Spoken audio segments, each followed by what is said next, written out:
أين لسانك الفصيح ما أسكتك؟ وأين بدنك القوي ما أضعف؟ وأين أحباؤك ما أوحشك؟ وإذا حمل إلى القبور ناداه ملك في السماء يا ابن آدم خرجت من دارك ولم تعد لها أبدا، ترجع للدار، خلاص انتهت، عمر أكثر من عمرك. وإذا وضع في القبر نادته النار يا ابن آدم كنت على ظهري ضاحكا وأمسيت في بطني حزينا، كنت على ظهري تأكل الحرام وستأكل جسمك الديدان. شلون منكر لو لقال المفروض تطرق الخديجة لعله طرق 5 دقائق يا بشلون منكر لو لقاني للقبور وقام يسأل بيش خلصت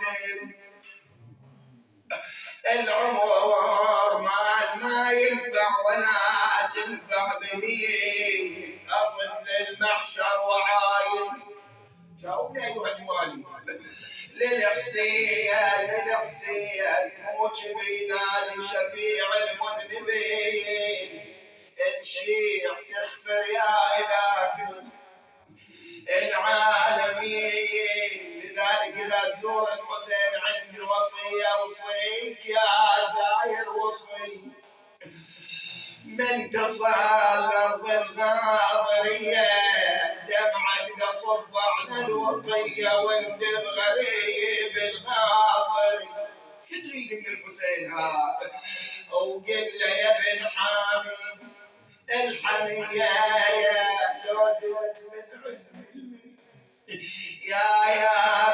بلودنت من عند المنية توصل يا ابو السجاد ليا هواني على جسمك رمي وزينب قل له يا اخويا يا حسين خويا رد حضرك يوم ينزلونك بقبرك يا ابن امي وصيتك طمانك في نصرك تلمك يا عقل ولا تنقش ويلي قل له ادري الحوافر يوجعن الخيل ربط جسد الحسين امام الحوراء زينب يا اخويا ادري الحوافر يوجعنك يرحل يروى يرجعن يسحقن ويلي شسوي واشيل السحاب عنك والخيل جنين يطلبن. اخواني حتى اخدم المجلس روايه تقول ان جبرائيل نزل ب5 أكفان على رسول الله.